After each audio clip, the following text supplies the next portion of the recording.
Kayo po ba mga bossing ko ay isa sa mga napakaraming mga pangarap sa buhay. Bukod sa inyo pong sipag at tiyaga, pananalig sa malapang noon, pagiging madiskarte at ganoon din po mga bossing sabayan natin ang pampaswerte. May mga pagkakataon na kahit anong gawin nating kayod ay parang sa ulat-wala at parang palagi pa rin minamalas mga bossing. Kaya diyan papasok ang mga pampaswerte para nagawa nyo na lahat mga bossing. Kasi minsan mapapaisip ka, sasabihin ng isang kakilala mo, maswerte itong gato, sinuwerte ako dito.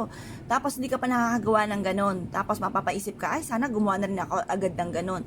Yung mga ganon, para lahat na inagawa po ninyo mga bossing. Wala ka ng pagsisisihan pa mga bossing. Ito po yung mga bossing ko, isa sa mga subok na mabisang panghatak ng swerte.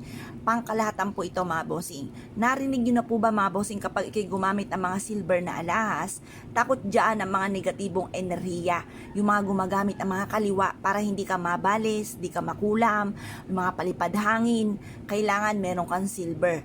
Kung wala kang mga alahas na passion or tunay mga bossing ko na mga white gold, kung wala kang ganyan, kahit pisong simple lamang mga bossing ko or barya na silver ay okay na po yan.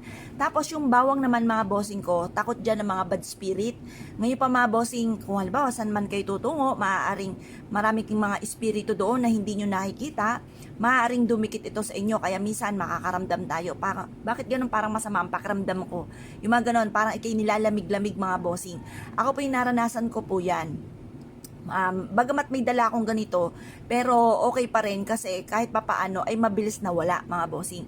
Kasi yung nagpunta kami parang sa isang farm po yun na napakainit mga bossing. Bukod doon sa napakainit, di ko alam ba't ganon, bigla akong nahilo mga bossing, tas nagsuka mga bossing. Tapos yun, kinapitan ko po ito dahil ang dami ko ring, kasi ang style ko nung araw na yun, iniwan ko yung bag ko mga bossing ko sa sasakyan. Kumbaga sarili ko lang talaga ang dala ko mga bossing. Yun po mga bossing, pagdating doon suka ko na suka. Tapos nung dumating na ako sa sasakyan mga bossing ko, yun, hinawakan ko na yung mga pampaswerte ko, maya po, tapos nagdasal ako, yun, nawala na po siya. Ito po kasi mga bossing, effective po ito na pantaboy ng mga negatibo. Kapag po ganun na sitwasyon, lagay nyo sa bulsa po ninyo mga bossing. Ganun din po mga bossing ko, ang isa sa mga blockbuster, itong ating dahon ng laurel. Proven po ito na napakaswerte. Ito po isa sa mga masasabi ko napaka-generous na magbigay ng blessing. Bukod sa ating sipag at tiyaga. Kasi kung ikigagawa ng ganito at ikaw ay batugan, at baka sisihin nyo pa po ito dahil kayo ay batugan, huwag kang magtaka. Pero kung ikaw ay masipag na tao, madiskarte, ikaw po hindi nakakalimot magdasal at ikaw po ay minamalas, nako, isang malaking question mark, gumawa ka ng ganito mga bossing. Ngayon pa mga bossing, madali lang naman po, harap ka lang sa may silangan, kumuha ka ng ganito. Tapos po mga bossing, mag-wish po kayo na walang gamit na sana, direct to the point. Mapapasin nyo po yan mga bossing ko ay mas magiging magaan ang dali ng swerte matapos nyo po itong gawin. Kung may mga pagsubok mang pagdadaanan lang ito at hindi nyo po ito matatambayan. Mapapasin nyo po na lagi kayo iaadya naman ito kung saan lagi kayo ay suswertihin.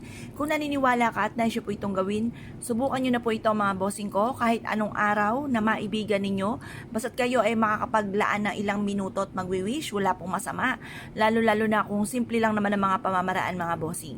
Tapos lalo natin sipagan, lalo tayong maging positibo sa buhay dahil ang taong nega rin po ang mga nagaganap. Kaya huwag kang maging nega, huwag kang mag-isip ng pangit.